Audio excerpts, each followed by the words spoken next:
अस्सलामुअलैकुम dear students, welcome to my YouTube channel यामुइज़ो। Students, आज का जो हमारा डिस्कशन का टॉपिक है वो है Beer Lambert law deviation. First of all आपको ये पता हो कि बियर लैम्बर्ट लॉ का प्रिंसिपल क्या कहता है। According to Beer Lambert law, जब भी हम किसी मोनोक्रोमेटिक लाइट को किसी ऐसे सोल्यूशन से पास करते हैं जिसकी फिक्स पाथ लेंथ है, उस वक़्त हमारे पास एब्जॉर्बेंस डायरेक्टली प्रोपोर्शनल होती है कंसंट्रेशन के। और हमारे पास ये जो ई है, इसको कहते हैं मोलर एब्जॉर्बिविटी, ये कांस्टेंट होता है। यानी कि जब हम इसको प्रॉपर वे में लिखेंगे बियर लैम्बर्ट लॉ के मुताबिक, तो absorbance is equal to molar absorptivity multiply करेंगे कंसंट्रेशन से, फिर उसको मल्टीप्लाई करेंगे पाथ लेंथ से। अब देखेंगे पाथ लेंथ क्या है, मोलर एब्जॉर्बिविटी क्या है, इसके बारे में बड़ा डिटेल से जो बियर लैम्बर्ट लॉ का फर्स्ट टॉपिक है, पार्ट ए है इसका, उसमें मैं आपको बहुत अच्छे से बता चुकी हूँ। आज हम डिस्कस करेंगे इसमें डिविएशन क्यों ओकर होती है। According to Beer Lambert law, absorbance directly proportional है कंसंट्रेशन के। पहले इस चीज को देखें, फिर मैं आपको बताती हूँ कि डिविएशन क्यों ओकर होती है। एब्जॉर्बेंस किसके डायरेक्टली प्रोपोर्शनल है, कंसंट्रेशन के। ठीक है, इस वक्त जब सोल्यूशन के पास एक फिक्स पाथ लेंथ है और उसकी मोलर एब्जॉर्बिविटी कांस्टेंट है, दो चीजें। और तीसरी चीज, जब हमारे पास उसके अंदर से मोनोक्रोमेटिक सोर्स ऑफ लाइट को पास करवाया जाता है, ठीक है, तो उस वक्त हमारे पास एब्जॉर्बेंस डायरेक्टली प्रोपोर्शनल होती है कंसंट्रेशन की। जो तीन चीजें मैंने आपको बताई है ना, मोनोक्रोमेटिक लाइट का पास होना, उसकी मोलर एब्जॉर्बिविटी का कांस्टेंट होना और एक फिक्स पाथ लेंथ होना, ये हमारे पास बियर लैम्बर्ट लॉ की कंडीशंस हैं कुछ। ठीक है जी। तो उस वक्त होता क्या है, जब हम इन चीज़ों को फॉलो करते हैं, इन कंडीशंस को फॉलो करते हैं, तो हमारे पास एब्जॉर्बेंस का और कंसंट्रेशन का, एब्जॉर्बेंस अलोंग वाई एक्सिस और कंसंट्रेशन अलोंग एक्स एक्सिस लेते हैं। जब ये रिजल्ट आता है ना हमारे पास, तो एक लीनियर लाइन, एक लीनियर ग्राफ आपको ऑब्टेन होता है। ठीक है जी। लेकिन बाजुकात ऐसे होता है कि हमारे पास ये ना जो ग्राफ है लीनियर नहीं आता है। यानी कि जब हम एक्सपेरिमेंट कर रहे होते हैं, एक्सपेरिमेंट के बाद हम अपना डाटा ड्रा करते हैं इस ग्राफ के मुताबिक, एब्जॉर्बेंस को वाई एक्सिस के लॉन्ग रखे और कंसंट्रेशन को एक्स एक्सिस के लॉन्ग रखे, तो हमारे पास ना ये लीनियर लाइन नहीं आती है। ये लाइन डिविएट कर जाती है, कभी अपवर्ड और कभी डाउनवर्ड, यानी दोनों तरह से लाइन डिविएट कर सकती है। अपवर्ड भी जा सकती है, डाउनवर्ड भी आ सकती है। आज के लेक्चर में हम ये डिस्कस करेंगे कि ये डिविएशन अकर क्यों होती है। जो लाइन अपवर्ड और डाउनवर्ड मूव कर रही है ना, इसको डिविएशन बोलते हैं। ठीक है जी। अब ये क्यों अकर होती है, बेसिकली हम हमारा लॉ फॉलो होता है जब जब एक लीनियर लाइन ऑब्टेन होती है।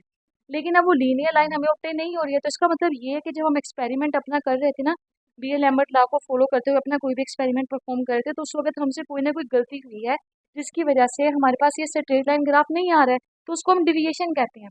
डिविएशन की यहाँ पे मैंने डेफिनेशन क्या लिखी है कि when real experimental data doesn't make a perfect straight line. आसान अल्फाज में मैं आपको बता देती हूँ।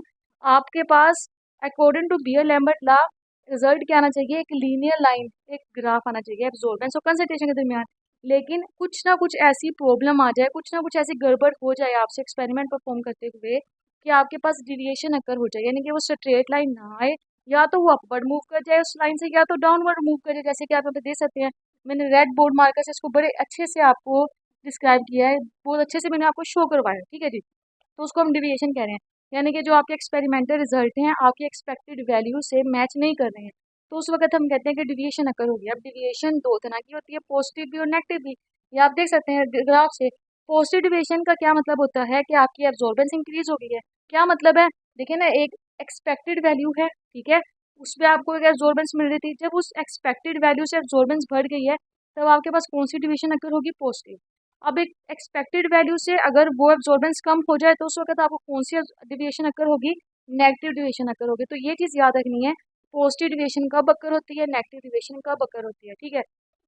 अब मैंने आपको कहा था कि डिविएशन क्या है, कोई ना कोई प्रॉब्लम है, कोई ना कोई वजह बनी है, जिसकी वजह से हमारे पास ये मसला बना है कि हमारी स्ट्रेट लाइन नहीं आ रहा है ग्राफ। ठीक है जी। तो हमने उस डिविएशन के काजेस को डिस्कस करना है। इससे पहले जो मैंने आपको वीडियो अपलोड की थी ना, उसमें मैंने आपको बताया था डिविएशन के तीन काजेस होते हैं। एक केमिकल काज होता है, एक सोल्यूशन का काज होता है, सोल्यूशन इफेक्ट होता है, तीसरा होता है इंस्ट्रूमेंटल। आज के लेक्चर में हम डिस्कस करेंगे डिविएशन का पार्ट टू, यानी कि सोल्यूशन का इफेक्ट डिस्कस करेंगे। इससे प्रीवियस वीडियो में मैंने आपको बहुत अच्छे से और डिटेल से केमिकल कॉजेस बताए थे डिविएशन के अकर होने के। ठीक है जी। तो हम अपना लेक्चर स्टार्ट करते हैं कि सोल्यूशन इफेक्ट क्या है। ठीक है, पहले तो इसमें देखें क्या है, these are the changes caused by solutions physical properties at high concentration. Solution effect, ठीक है, इसके नाम से ही आपको पता चल रहा है, यानी कि ये डिविएशन उस वक्त काज करेगा जब हम सोल्यूशन की फिजिकल प्रॉपर्टीज में किसी तरह का चेंज लेकर आएंगे। सोल्यूशन की फिजिकल प्रॉपर्टीज में जब चेंज आएगा, तो उस वक्त आपके पास डिविएशन अकर होती है। ठीक है जी। और वो कब अकर होगी, डिविएशन सोल्यूशन का इफेक्ट कब चेंज होता है, जब हम कंसंट्रेशन को हाई कर देते हैं तो डिविएशन अकर होती है, वो पॉजिटिव होगी या नेगेटिव होगी उसे हम इस लेक्चर में देखेंगे। सो फर्स्ट ऑफ ऑल तो ये याद रखिए कि बियर लैम्बर्ट लॉ ना उस वक्त फॉलो होता है जब आपके पास सोल्यूशन डाइल्यूट होता है। ये एक बहुत इंपॉर्टेंट कंडीशन है हमारे बियर लैम्बर्ट लॉ की। अगर सोल्यूशन बहुत ज़्यादा डाइल्यूट है या बहुत ज़्यादा कंसनट्रेटेड है उस वक्त आपका बियर लैम्बर्ट लॉ फॉलो नहीं होता है। जब आपका सोल्यूशन बहुत ज़्यादा डाइल्यूट होता है ना तो उस वक्त स्कैटरिंग या रिफ्लेक्शन ऑफ लाइट अकर होती है और हमारे पास डिविएशन अकर हो जाती है, ठीक है। लेकिन जब सोल्यूशन की कंसंट्रेशन को बहुत ज़्यादा हाई कर देते हैं ना हम, तो एक इम्पोर्टेंट इफेक्ट है जो हमारे पास आता है और डिविएशन लेकर अकर होगी, ठीक है। उस इफेक्ट का नाम है रिफ्रैक्टिव इंडेक्स, यानी कि सोल्यूशन इफेक्ट जब हम कंसंट्रेशन को हाई कर देते हैं ना तो इसका ताल्लुक किससे है, रिफ्रैक्टिव इंडेक्स से। आज के टॉपिक में हम सोल्यूशन का इफेक्ट यानी कि रिफ्रैक्टिव इंडेक्स है सोल्यूशन का इफेक्ट जो डिविएशन काज कर रहा है वो क्या चीज़ है, रिफ्रैक्टिव इंडेक्स, उसको डिटेल से पढ़ेंगे और ये भी डिस्कस करेंगे कि किस तरह से पॉजिटिव या नेगेटिव डिविएशन को काज करता है, ठीक है जी। तो let us start our topic. Refractive index किसे कहते हैं स्टूडेंट? रिफ्रैक्टिव इंडेक्स क्या होता है, how much light slows down in a medium compare to a vacuum. सबसे पहले रिफ्रैक्टिव इंडेक्स की मैंने आपको डेफिनेशन बताई है। रिफ्रैक्टिव इंडेक्स किसे कहते हैं कि आपके पास स्पीड ऑफ लाइट कितना कम हो गई है, स्लो डाउन हो गई है, जो किसी वैक्यूम से किसी मीडियम में दाखिल होती है। किसी वैक्यूम से निकलकर जब लाइट किसी मीडियम में दाखिल हुई है तो वो कितना स्लो डाउन हो गई है, उसे हम रिफ्रैक्टिव इंडेक्स कहते हैं। इसका फार्मूला क्या होता है, n is equal to C over V. C का मतलब क्या होता है, speed of light in vacuum. C किस चीज को रिप्रेजेंट कर रहा है, C speed of light in vacuum. और ये जो वी है ये क्या आपको रिप्रेजेंट कर रहा है, speed of light in medium. यानी कि रिफ्रैक्टिव इंडेक्स में हम क्या चीज़ को कंपेयर करें कि स्पीड ऑफ लाइट वैक्यूम में कितना थी और मीडियम में कितना थी, ठीक है। तो उसको रिफ्रैक्टिव इंडेक्स कहते हैं। अच्छा मैंने आपको ना यहाँ पे क्लियरली बताया था सोल्यूशन का इफेक्ट हम देखेंगे हाई कंसंट्रेशन पे। हमारे पास सोल्यूशन का इफेक्ट है ना हाई कंसंट्रेशन में किस तरह डिविएशन काज करता है। तो पहले तो हम ये देखेंगे उसका मैंने आपको रिफ्रैक्टिव इंडेक्स वजह बनता है। तो मैं पहले आपको ये बताऊंगी कि कंसंट्रेशन का और रिफ्रैक्टिव इंडेक्स का क्या ताल्लुक है। हाई कंसंट्रेशन है ना, कंसंट्रेशन की हाई करने से क्या होता है और रिफ्रैक्टिव इंडेक्स फिर पे असर क्या होता है। यहाँ पे आपको मैंने क्लियरली लिखा हुआ है, यहाँ पे मैंने राइट किया है, कंसंट्रेशन के इंक्रीज होने से रिफ्रैक्टिव इंडेक्स इंक्रीज हो जाती है। पहले आप इस चीज़ को समझें, फिर उसके बाद मैं आपको बताऊंगी कि कंसंट्रेशन के इंक्रीज होने से अगर रिफ्रैक्टिव इंडेक्स बढ़ रहा है तो उससे मोलर एब्जॉर्प्टिविटी पे क्या फर्क पड़ता है और एज अ रिजल्ट आपके पास कौन सी डिवीजन की टाइप होती है, ठीक है। तो मैंने इसको ना कुछ पार्ट्स में डिवाइड कर दिया है। पहले हम पढ़ेंगे कंसंट्रेशन और रिफ्रैक्टिव इंडेक्स का क्या क्या है ताल्लुक आपस में, ठीक है। फिर हम पढ़ेंगे कंसंट्रेशन के इंक्रीज होने से किस तरह आपके पास पॉजिटिव डिविएशन अकर होती है। तो आपने अगर इस चीज़ को समझना है तो आपको अब गौर से लेक्चर को सुनना पड़ेगा, ठीक है। तो सबसे पहले मैंने क्या पॉइंट लिखा है कि कंसंट्रेशन के इंक्रीज होने से आपका रिफ्रैक्टिव इंडेक्स बढ़ जाता है। पहले मैं इस चीज़ को प्रूव करूंगी कि ये कैसे बढ़ता है, ठीक है। स्टूडेंट्स आपको पता है कि जब भी हम ये एक्सपेरिमेंट परफॉर्म करते हैं तो लाइट को, जो हमारे पास यूवी विजिबल लाइट है उसको, जो कि मोनोक्रोमेटिक होगी, उसको हमने पास करवाना है अपने सैंपल से, ठीक है जी। तो जब लाइट को पास करवाते हैं ना उस सैंपल से तो उस सैंपल में मौजूद जो एटम्स है उसके इलेक्ट्रॉन्स वाइब्रेट करते हैं। लाइट वेव जब पास करेगी सैंपल से तो उस वक्त आपके जो एटम्स हैं सैंपल के अंदर वाइब्रेट करेंगे, ठीक है। इन वाइब्रेटिंग इलेक्ट्रॉन्स की वजह से एटम्स के जो इलेक्ट्रॉन्स वाइब्रेट कर रहे हैं, एज अ रिजल्ट जब लाइट आके उस पर स्ट्राइक करती है तो हमारे पास क्या होता है, उन इलेक्ट्रॉन्स की वाइब्रेशन की वजह से उनकी अपनी स्मॉल वेव्स प्रोड्यूस हो रही हैं। इस चीज़ को गौर करें, एक तो लाइट वेव है जो सैंपल के अंदर आके पास करवा रही है जिसने वो वाइब्रेशन काज करवाई है। अब उस इलेक्ट्रॉन की वाइब्रेशन की वजह से भी वेव प्रोड्यूस हुई है। एक वेव इलेक्ट्रॉन की वाइब्रेशन की वजह से प्रोड्यूस हुई और दूसरी वेव जो आ रही थी जिसने उस वाइब्रेशन की वजह बनी। अब दो तरह की वेव्स हो गई, ठीक है। अब ये दो तरह की वेव्स क्या करती हैं, अपोज करती हैं एक दूसरे को। यहाँ पे मैंने लिखा है vibrating electron produce their own small waves. वो क्या करती हैं, अपोज करती है मेन लाइट वेव को। कैसे अपोज करती है मैंने आपको बताया। Light wave, main light wave कौन सी है, वो जो जिसने वाइब्रेशन की वजह बनी है, जिसको हमने दिया था सोर्स के जरिए प्रोवाइड किया था, उसने जाके इलेक्ट्रॉन्स की वाइब्रेशन करवाई। जब वाइब्रेशन हुई तो उन वाइब्रेटिंग इलेक्ट्रॉन्स की वजह से अपनी वेव प्रोड्यूस हुई। अब वो मेन वेव लाइट की और इलेक्ट्रॉन्स की वाइब्रेशन से प्रोड्यूस होने वाली वेव आपस में दूसरे को अपोज कर रही हैं। उसकी वजह से क्या होगा, आपके पास सोल्यूशन में स्पीड ऑफ लाइट कम हो जाएगी। कैसी हो जाएगी ये देखते हैं। देखें हमारे पास क्या हो रहा है कि लाइट वेव को वो अपोज कर रहा है, ठीक है। यानी कि जब हम कंसंट्रेशन को हाई करते हैं तो क्या होगा कि मोर इलेक्ट्रॉन्स वाइब्रेट करेंगे। ऐसा क्यों होगा, कंसंट्रेशन के जब हम हाई करेंगे ना सोल्यूशन के अंदर, जैसे जैसे हम सोल्यूट की मिकदार को, सोल्यूट के अमाउंट को बढ़ाते जा रहे हैं और उसमें जब लाइट को पास करवाएंगे तो ज़्यादा पार्टिकल्स, कंसंट्रेशन हाई होने का मतलब क्या है कि particles, number of particles in a solution ज़्यादा हो गए हैं। Number of particles in the solution जब ज़्यादा हो जाएंगे लाइट के पास करने से, ज़्यादा इलेक्ट्रॉन्स वाइब्रेट करेंगे। क्यों? क्योंकि कंसंट्रेशन हाई की, पार्टिकल ज़्यादा हो गए, पार्टिकल ज़्यादा हो गए, लाइट पास हुई तो इलेक्ट्रॉन्स ज़्यादा वाइब्रेट करेंगे। ठीक है जी। उसके बाद क्या होगा? फिर ज़्यादा स्ट्रोंगर अपोजिशन होगी। बात वही है, सिर्फ यहाँ पे मैंने लिखा क्या है कि जब लाइट आती है इलेक्ट्रॉन्स वाइब्रेट करते हैं। ठीक है जी। सोल्यूशन के अंदर इलेक्ट्रॉन्स वाइब्रेट करते हैं। जब मैं सोल्यूशन के अंदर नंबर ऑफ पार्टिकल्स को बढ़ा दूंगी, यानी अपने सोल्यूशन को कंसंट्रेटेड कर दूंगी, तो इसका मतलब नंबर ऑफ इलेक्ट्रॉन भी बढ़े। जब लाइट आएगी तो नंबर ऑफ इलेक्ट्रॉन ज़्यादा वाइब्रेट करेंगे पहले की निस्बत। ठीक है, जब सोल्यूशन की कंसंट्रेशन नॉर्मल थी, अब मैंने ज़्यादा कर दी, ज़्यादा पार्टिकल, ज़्यादा इलेक्ट्रॉन, लाइट आएगी तो इलेक्ट्रॉन ज़्यादा वाइब्रेट करेंगे। उस वाइब्रेशन की वजह से ज़्यादा वेव्स प्रोड्यूस होंगी। एक आने वाली वेव है और एक हमारे पास सोल्यूशन के अंदर उन इलेक्ट्रॉन्स की वाइब्रेशन की वजह से प्रोड्यूस होने वाली वेव है। उन दोनों आपस में अपोज करेंगे एक दूसरे को, और उसकी वजह से क्या होगा? हमारी जो लाइट है, जो आने वाली लाइट है, मोनोक्रोमैटिक सोर्स से आने वाली जो लाइट है वो हमारे पास स्लोवर हो जाएगी। ठीक है जी। और उससे फिर क्या होगा? आपका रिफ्रैक्टिव इंडेक्स हाई हो जाएगा। कैसे आ जाएगा? आपका जो फार्मूला है वो क्या कहता है? N is equal to C over v. यानी कि जब आपका v, speed of light in medium, v किस चीज को रिप्रेजेंट कर रहा है? Speed of light in medium. ठीक है, जब आपका speed of light in medium कम हो रही है, स्लोवर लाइट हो रही है, क्यों हो रही है वो मैंने अच्छे से बताया आपको, तो आपका जो एन है, रिफ्रैक्टिव इंडेक्स है, इंक्रीज हो जाएगा। इसी वजह से जब आप कंसंट्रेशन को हाई करते हो, आपका रिफ्रैक्टिव इंडेक्स इंक्रीज हो जाता है। ये क्यों होता है? कि मैंने 3 स्टेप्स में आपको बहुत अच्छे से डिटेल से आपको बताया। ठीक है जी। अब नेक्स्ट स्टेप है, जो ट्विस्ट है हमारे लेक्चर के अंदर, मैंने क्या लिखा है? कंसंट्रेशन के हाई होने से आपका रिफ्रैक्टिव इंडेक्स बढ़ता है। ठीक है, इस चीज़ को मैंने प्रूव किया, लेकिन रिफ्रैक्टिव इंडेक्स के बढ़ने से आपकी मोलर एब्जॉर्प्टिविटी भी बढ़ जाती है और आपके पास पॉजिटिव डेविएशन अकर होती है। अब मैंने इस चीज़ को प्रूव करना है कि रिफ्रैक्टिव इंडेक्स अगर बढ़ रहा है तो मोलर एब्जॉर्प्टिविटी क्यों बढ़ रही है। आखिर क्या ताल्लुक है मोलर एब्जॉर्प्टिविटी का और रिफ्रैक्टिव इंडेक्स का, और इसके नतीजे में जो पॉजिटिव डेविएशन अकर हो रही है, यानी कि जो आपकी एब्जॉर्बेंस है वो आपकी एक्सपेक्टेड वैल्यू से ज़्यादा आ रही है, पॉजिटिव डेविएशन अकर हो रही है, वो क्यों हो रही है? अब हम उस चीज़ को प्रूव करेंगे। ठीक है जी। तो स्टार्ट करते हैं। अब ये हमारे पास कैसे अकर होता है? देखिए, जब लाइट स्लो डाउन हो गई है, सोल्यूशन के अंदर speed of light slow down हो गई है। कैसे हो गई है वो मैंने बताया इन 3-4 स्टेप्स में आपको। स्पीड ऑफ लाइट स्लो हो गई है तो इसका मतलब क्या है कि जो हमारी लाइट वेव है जो सोल्यूशन के अंदर इंटर हुई है तो वो कंप्रेस हो गई है। क्यों हुई है?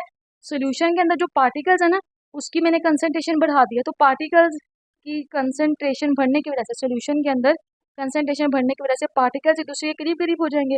जब पार्टिकल्स एक दूसरे के ऐसे करीब करीब हो जाएंगे तो इसका मतलब क्या होगा कि आपकी जो आने वाली लाइट है वो कंप्रेस हो जाएगी। लाइट इंटर हुई और वो कंप्रेस हो गई। लाइट वेव के कंप्रेस होने का क्या मतलब है? कि जो लाइट वेव में मौजूद आपके क्रस्ट और ट्रफ होते हैं ना, ये आपका ऊपर वाला हिस्सा क्रस्ट कहलाता है, नीचे वाला हिस्सा ट्रफ कहलाता है। ये आपस में दूसरे के करीब हो जाते हैं, इनके दरमियान डिस्टेंस कम हो जाता है। जब आपके पास ऐसा होता है, क्रस्ट और ट्रफ के दरमियान, दो क्रस्ट के दरमियान डिस्टेंस को वेवलेंथ कहते हैं ना, तो जब ये क्रस्ट के दरमियान फासला कम हो जाता है, आपकी लाइट वेव कंप्रेस हो जाती है। जब वो कंप्रेस हो रही है तो इसका मतलब क्या है कि उसकी वेवलेंथ कम हो रही है। ठीक है, आपको उम्मीद करते हुए पॉइंट समझ में आ चुका होगा कि लाइट के स्लो होने की वजह से क्या मुराद है कि आपकी जो लाइट वेव है वो कंप्रेस हो गई है। कंप्रेस क्यों हो गई है? क्योंकि कंसंट्रेटेड सोल्यूशन में पार्टिकल्स के दरमियान जो डिस्टेंस होता है बहुत कम होता है, तो आपकी जो लाइट है वो कंप्रेस हो जाती है। कंप्रेस होने का मतलब क्या है कि उसकी वेवलेंथ डिक्रीज हो गई है। क्या मतलब है इसका? क्या मतलब है कि आपके दो क्रस्ट के दरमियान जो फासला है वो डिक्रीज हो जाता है। ये मैंने आपको शो करवाया। पहले वेव ऐसे आई थी, जब सोल्यूशन के अंदर इंटर हुई, कंसंट्रेटेड सोल्यूशन था, तो वो ऐसे वेव इस तरह से कंप्रेस हो गई। दो क्रस्ट के दरमियान जो फासला था, डिस्टेंस था, वो डिक्रीज होकर इतना रह गया, आपकी वेवलेंथ कम हो गई है। अब वेवलेंथ के कम होने का क्या मतलब है? कि आपकी एनर्जी डेंसिटी बढ़ गई है। क्यों? क्योंकि वेवलेंथ का और एनर्जी का क्या ताल्लुक होता है? इनवर्स रिलेशन होता है इसका। जैसे जैसे आपकी वेवलेंथ कम होती जाएगी, आपकी एनर्जी डेंसिटी बढ़ती जाएगी। ठीक है जी। अब एनर्जी डेंसिटी बढ़ गई है हमारे सोल्यूशन के अंदर, उस लाइट की, वो जो लाइट आई थी, अब उस एनर्जी डेंसिटी के बढ़ने की वजह से क्या होगा? एनर्जी डेंसिटी के बढ़ने से आपके पार्टिकल्स इन द सोल्यूशन उस लाइट को ज़्यादा एब्जॉर्ब करेंगे, यानी कि फोटोन्स जो आ रहे थे लाइट के, वो ज़्यादा एब्जॉर्ब होंगे। क्यों? क्योंकि एनर्जी डेंसिटी बढ़ गई है। अब एब्जॉर्बेंस के इंक्रीज होने का क्या मतलब है? कि आपकी मोलर एब्जॉर्बिविटी बढ़ गई है। अब मोलर एब्जॉर्बिविटी जब बढ़ गई है तो इसका मतलब ये है कि जो आपकी एक एक्सपेक्टेड वैल्यू थी बीयर लैम्बर्ट लॉ के मुताबिक जो आना चाहिए था, जिसके मुताबिक हमारा स्ट्रेट लाइन ग्राफ मिलना चाहिए था, अब वो हमें नहीं मिलेगा, क्योंकि मोलर एब्जॉर्बिविटी बढ़ चुकी है। एब्जॉर्बेंस ऑफ फोटोन्स के इंक्रीज होने की वजह से वो पार्टिकल ज़्यादा लाइट को एब्जॉर्ब कर रहे हैं। ठीक है, तो उसकी वजह से आपके पास पॉजिटिव डिविएशन अगर होगी, ये स्ट्रेट लाइन थोड़ा सा ऊपर डिविएट कर जाएगी, ठीक है। तो ये होता है हमारे पास रिफ्रैक्टिव इंडेक्स। इसमें मैंने आपको बड़ा क्लियरली बताया, आपको बिल्कुल जीरो से मैंने आपका कंसेप्ट बिल्ड किया है कि किस तरह रिफ्रैक्टिव इंडेक्स हाई कंसंट्रेशन होने की वजह से किस तरह ये चेंज होता है, ठीक है। पहले मैंने ये बताया कंसंट्रेशन के इंक्रीज होने से ये किस तरह इफेक्ट होता है, फिर इन दोनों का जब इफेक्ट है कंसंट्रेशन का रिफ्रैक्टिव इंडेक्स पे, फिर रिफ्रैक्टिव इंडेक्स का मोलर एब्जॉर्प्टिविटी पे क्या इफेक्ट होता है, मैंने ये बहुत क्लियरली आपको इन दो पोर्शंस में समझाया, ठीक है। अब ये याद रखिएगा, ये जो मैंने अभी इफेक्ट डिस्कस किया है मैंने यहाँ पे राइट नहीं किया, लेकिन मैं आपको बता देती हूँ, ये सोल्यूशन का ऑप्टिकल इफेक्ट है। जब हम बात करते हैं ना solution effect at high concentration, ठीक है, तो ये वाला जो पोर्शन है ये डिस्क्राइब करता है रिफ्रैक्टिव इंडेक्स यानी कि ऑप्टिकल इफेक्ट ऑफ सोल्यूशन, ठीक है। ये हमारे सोल्यूशन इफेक्ट का पार्ट 1 है। अब मैं आपको डिस्कस करूंगी आपके साथ इसके पार्ट 2 को, ठीक है। ये सोल्यूशन के इफेक्ट ही है लेकिन उसका दूसरा पार्ट है। पहले मैंने आपको क्या बताया था, ऑप्टिकल इफेक्ट। अब हम क्या डिस्कस करेंगे, फिजिकल या केमिकल इफेक्ट ऑफ सोल्यूशन। अब ये देखते हैं क्या होता है। सुन, पहला मैंने आपको क्या लिखा है कि किस वजह से होता है, बिकॉज ऑफ मोलिक्यूल इंटरेक्शन। क्या मतलब है, कंसंट्रेशन देखिए आप लोग हाई कर रहे हैं, पार्टिकल्स के दरमियान फासला कम होता जा रहा है। फासला कम होने का मतलब है कि ये जो पार्टिकल्स हैं आपस में इंटरेक्ट करेंगे। इंटरेक्शन कैसे शो करेंगे भाई, इस पार्टिकल का जो इलेक्ट्रॉनिक क्लाउड है इस पार्टिकल के इलेक्ट्रॉनिक क्लाउड के साथ इंटरेक्ट करेगा, ठीक है। उसको हम बोलते हैं कि वो फिजिकल या केमिकल इंटरेक्शन। अब उसकी वजह से होता क्या है, एसोसिएशन अकर होती है, ठीक है। एसोसिएशन अकर होती है, कंसंट्रेशन बढ़ाई है तो एसोसिएशन अकर हो रही है। एसोसिएशन क्या होती है, ये एक ऐसा प्रोसेस होता है जिसमें आपके स्मॉल मोलिक्यूल्स कंबाइन करके एक बड़ा मोलिक्यूल बनाते हैं। When small molecules combine to form large molecules, ठीक है जी। स्मॉल मोलिक्यूल यानी आपके मोनोमर्स हैं, ठीक है। स्मॉल मोलिक्यूल मोनोमर्स हैं जो कंबाइन होके या तो पॉलीमर बना लेंगे या तो डाइमर बना लेंगे। पहले सुने डाइमर किसे कहते हैं। डाइमर ये होता है कि जब दो मोनोमर आपस में ज्वाइन होते हैं ना तो उसे हम डाइमर बोलते हैं। डाइमर में दो मोनोमर का मजमूआ होता है, ठीक है जी। और पॉलीमर का मतलब ये होता है कि बहुत सारे monomers in the form of chain आपस में एक दूसरे के साथ बाइंड हो गए। दो मोनोमर ज्वाइन हुए तो डाइमर बनाएंगे। अब जब बहुत सारे monomers in the form of chain आपस में दूसरे के साथ कंबाइन होते जाते हैं तो उसको हम बोलते हैं कि वो पॉलीमर कहलाता है, ठीक है। अब इसका एसोसिएशन का रिजल्ट क्या होता है, नेगेटिव डिविएशन अकर होती है हमारे पास। अब मैं आपको ये प्रूव करूंगी कि एसोसिएशन की वजह से नेगेटिव डिविएशन कैसे अकर होती है। देखिए मैंने आपको बताया मोनोमर्स है ना, दो पार्टिकल्स हैं, जब कंसंट्रेशन हाई होगी तो पार्टिकल के डिस्टेंस कम हो जाएगा। इन दोनों पार्टिकल्स के इलेक्ट्रॉनिक क्लाउड आपस में इंटरेक्ट करेंगे। जब वो इंटरेक्ट करेंगे ना तो हमारे पास ये जो एनर्जी लेवल्स होते हैं ना ये आपस में ओवरलैप करते हैं। एक मोनोमर का दूसरे मोनोमर के साथ ओवरलैप करता है, ठीक है। तो उसकी वजह से क्या होता है, एनर्जी लेवल स्प्लिटिंग हो जाती है। एनर्जी गैप या तो इंक्रीज हो जाएगा या तो डिक्रीज हो जाएगा। इसको आप ना थोड़ा कंफ्यूज हो रहे होंगे, मैं सारे पॉइंट्स को जो 3-4 पॉइंट मैंने इकट्ठे बता दिए हैं ना इसको मैं सिंपल कर देती हूँ। स्टूडेंट पहली बात तो ना ये सुने, जब भी यूवी विजिबल रेडिएशन का लाइट का फोटोन आके सैंपल पे पड़ता है ना तो वो क्या करता है कि इलेक्ट्रॉनिक ट्रांजिशन करवाता है। इलेक्ट्रॉनिक ट्रांजिशन किसे कहते हैं, कि आपका लाइट का फ्रॉम ग्राउंड लेवल से अपर लेवल यानी कि लोअर से हायर लेवल की तरफ मूव कर जाना, ठीक है जी। फोटोन लाइट का आया, उसने इलेक्ट्रॉनिक ट्रांजिशन करवानी है फ्रॉम ग्राउंड लेवल से अपर लेवल यानी हायर लेवल की तरफ। ये आप देख सकते हैं ग्राउंड लेवल से हायर लेवल की तरफ इलेक्ट्रॉनिक ट्रांजिशन हुई है। लेकिन इस इलेक्ट्रॉनिक ट्रांजिशन अक्सर होने के लिए ज़रूरी है कि आपका जो आने वाला फोटोन है लाइट का वो मैच करे उन एनर्जी लेवल्स की एनर्जी के साथ, यानी कि आने वाले फोटोन की एनर्जी जिन दो एनर्जी लेवल्स के दरमियान इलेक्ट्रॉनिक ट्रांजिशन होनी है उसके साथ उसका एनर्जी के डिफरेंस के साथ वो मैच करे। डेल ई है ना, समझ लें ये E2 है और ये E1 है। सपोज कर लेना एक दफ़ा, यानी E2 हमारा हायर लेवल है और E1 हमारे पास लोअर लेवल है। इन दो एनर्जी लेवल्स का जो एनर्जी डिफरेंस है इसके इक्वल होनी चाहिए आने वाले फोटोन की एनर्जी, तब जाके इलेक्ट्रॉनिक ट्रांजिशन अकर होगी, अदरवाइज इलेक्ट्रॉनिक ट्रांजिशन अकर नहीं होगी, ठीक है। अब एक मोनोमर है उसके पास ये फिक्स एनर्जी लेवल्स होते हैं जिसके मुताबिक उस मोनोमर में जो एनर्जी लेवल का डिफरेंस है ना हमें वो पता है, उसके मुताबिक हमने अपने फोटोन ऑफ एनर्जी इंटर करवाया तो इलेक्ट्रॉनिक ट्रांजिशन अकर होती है और हमें बाकी हम अपना एनालिसिस कर सकते हैं। लेकिन जब मोनोमर्स आपस में इंटरेक्ट करेंगे कंसंट्रेशन के इंक्रीज होने की वजह से, ठीक है। अब ये एक मोनोमर के एनर्जी लेवल है, इसी तरह दूसरे मोनोमर की भी एनर्जी लेवल कुछ इस तरह ही होंगे, ठीक है। वो आपस में एक दूसरे के साथ ओवरलैप करेंगे। अब नई एनर्जी लेवल्स बनेंगे, जैसे ये बॉन्डिंग नॉन बॉन्डिंग और एंटी बॉन्डिंग मॉलिक्यूलर ऑर्बिटल्स हैं। जब मोनोमर्स दो आपस में इलेक्ट्रॉनिक क्लाउड उनके ओवरलैप करेंगे तो आपके पास एज अ रिजल्ट नए एनर्जी लेवल्स मिलते हैं, यानी कि bonding non bonding anti bonding नए आपको ये ओवरलैप ओवरलैप के नतीजे में नए ऑर्बिटल्स एनर्जी लेवल्स आपको मिलते हैं। अब हो सकता है कि उन एनर्जी लेवल का गैप इंक्रीज हो जाए या डिक्रीज हो जाए, ऐसा हो सकता है ना। अब मैं एनर्जी गैप की क्यों बात कर रही हूँ, क्योंकि हमारे पास आने वाला जो फोटोन है उसकी एनर्जी का जिन दो एनर्जी लेवल्स के दरमियान इलेक्ट्रॉनिक ट्रांजिशन होनी है उसके डिफरेंस के इक्वल होना चाहिए। मैंने पॉइंट बताया आपको। लेकिन जब दो मोनोमर्स आपस में ओवरलैप करके हैं तो ओवरलैप होने के नतीजे में नए बॉन्डिंग और एंटी बॉन्डिंग मॉलिक्यूलर ऑर्बिटल बन गए हैं। अब हो सकता है कि उन ओवरलैप के नतीजे में एनर्जी का गैप उन एनर्जी लेवल्स के दरमियान हो सकता है इंक्रीज हो जाए या हो सकता है डिक्रीज हो जाए। पहले हम उस वो जो एनर्जी लेवल फिक्स था ना उसके मुताबिक एनर्जी दे रहे थे, लेकिन जब ओवरलैप हुआ है तो नया गैप बन गया है। हो सकता है इंक्रीज हो जाए डिक्रीज हो जाए। अब हमें तो नहीं ना पता कि वो क्या है, तो हमने तो अपना जो मोनोमर का फिक्स था उसके मुताबिक दे रहे थे। तो इसकी वजह से हमारे पास जो आने वाला फोटोन है उसकी एनर्जी हमारे पास उस एनर्जी गैप के साथ मैच नहीं कर पाती है। देखिए ना, ये डिक्रीज हो गया या डिक्रीज हो गया। अब हमें तो नहीं ना पता, हमने तो एक फिक्स के मुताबिक दी थी जो हमारे पास मोनोमर था। ओवरलैप हो गया या तो उसका गैप इंक्रीज हो गया डिक्रीज हो गया, तो वो ना एनर्जी का गैप आने वाले फोटोन की एनर्जी के साथ आप कह लें परफेक्टली मैच नहीं कर पाता। एज अ रिजल्ट आपके पास एब्जॉर्बेंस एक्सपेक्टेड वैल्यू से कम शो होती है, नेगेटिव डिविएशन अकर होती है। स्ट्रेट लाइन से ग्राफ आपका थोड़ा सा नीचे की तरफ मूव कर जाता है, नेगेटिव डिविएशन अकर हो जाती है। ठीक है, ये जो मैंने पॉइंट आपको बताया है इससे आप दोबारा से सुकून के साथ सुनेंगे ना, थोड़ा ध्यान करके, फिर आपको समझ आएगा कि मैं कहना क्या चाह रही हूँ। ठीक है, अब आपके पास क्या हुआ है, नेगेटिव डिविएशन अकर हुई है, एनर्जी लेवल स्प्लिटिंग, ये पॉइंट रह गया था। इसके बारे में आपको बता दूं दोबारा से। मैंने क्या कहा था, मोनोमर्स जब आपस में ओवरलैप कर रहे हैं, कैसे मोनोमर्स के ऑर्बिटल्स जब आपस में ओवरलैप कर रहे हैं, इलेक्ट्रॉनिक क्लाउड का ओवरलैप हो रहा है, तो एक मोनोमर के ये एनर्जी लेवल है, इसी तरह दूसरे किसी मोनोमर के भी इसी तरह के एनर्जी लेवल होंगे। जब ये आपस में ओवरलैप करेंगे तो नए बॉन्डिंग और एंटी बॉन्डिंग मोलिकुलर ऑर्बिटल बनेंगे, उनका एनर्जी का गैप इंक्रीज भी हो सकता है या डिक्रीज भी हो सकता है। इसको बोलते हैं एनर्जी लेवल स्प्लिटिंग, यानी कि नए बॉन्डिंग और एंटी बॉन्डिंग मोलिकुलर ऑर्बिटल बनाना। उसका गैप इंक्रीज भी हो सकता है या डिक्रीज भी हो सकता है। अब मैं फिर से रिपीट कर दूँ, आने वाली एनर्जी हमारे पास इस गैप के साथ हमें नहीं पता कि वो इंक्रीज हुआ है या डिक्रीज हुआ है। हमने तो फिक्स जो हमारा एनर्जी का डिफरेंस था ना उसके मुताबिक दे रहे थे जो एक मोनोमर की थी। अब गलती हमसे ही हुई है, हालांकि हमने कंसंट्रेशन इंक्रीज कर दी तो क्या हुआ, प्रॉब्लम फेस करना पड़ी हमारे पास। वो एनर्जी लेवल से दूसरे के साथ ओवरलैप हो गया, गैप इंक्रीज या डिक्रीज हो गया, तो एज अ रिजल्ट हमारे पास नेगेटिव डिविएशन अकर होती है, क्योंकि एनर्जी आने वाले फोटोन के साथ मैच नहीं कर पाती है और नेगेटिव डिविएशन अकर होगी। एब्जॉर्बेंस आपके एक्सपेक्टेड वैल्यू से कम आती है। अब लास्ट पॉइंट है यहाँ पे, अब हमें कैसे पता चलेगा, ये तो मैंने आपको बताया ना कि ये फिजिकल इफेक्ट है सोल्यूशन का, और जो ये वाला मैंने आपको इफेक्ट बताया ये ऑप्टिकल इफेक्ट है।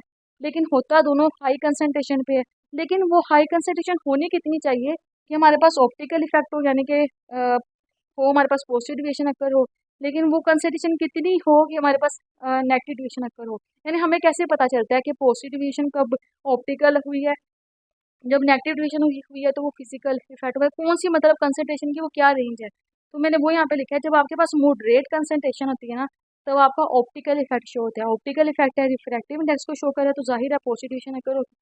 ठीक है, लेकिन जब आपकी वेरी हाई कंसंट्रेशन है तो उस वक्त आपका फिजिकली केमिकल इफेक्ट शो होता है, फिर आपकी नेगेटिव डिविएशन अकर होती है। यानी कि सोल्यूशन में आप जब सोल्यूट की थोड़ी सी मिकदार को हाई करते हैं ना, थोड़ा सा बस मॉडरेट कंसंट्रेशन आ गया, उस वक्त आपको पॉजिटिव डिविएशन मिलेगी। लेकिन अब आप सोल्यूशन में अपनी तरफ से बहुत ज़्यादा सोल्यूट की कंसंट्रेशन को हाई कर देते हैं, सोल्यूट की मिकदार को बहुत ज़्यादा बढ़ा देते हैं, तो सोल्यूट जो सोल्यूशन है उसकी कंसंट्रेशन बहुत ज़्यादा हाई हो जाती है, तो एज रिजल्ट आपको क्या मिलती है, नेगेटिव डिविएशन मिलती है, क्योंकि वो किस वजह से होती है, फिजिकल और केमिकल इफेक्ट की वजह से।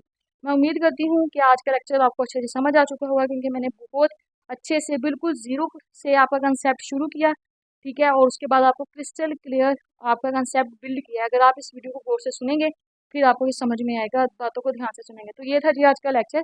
आने वाली वीडियो में इंशाल्लाह हम डिविएशन का तीसरा का जो हमारा रहता है इंस्ट्रूमेंटल डिविएशन, इंशाल्लाह उसको डिस्कस करेंगे।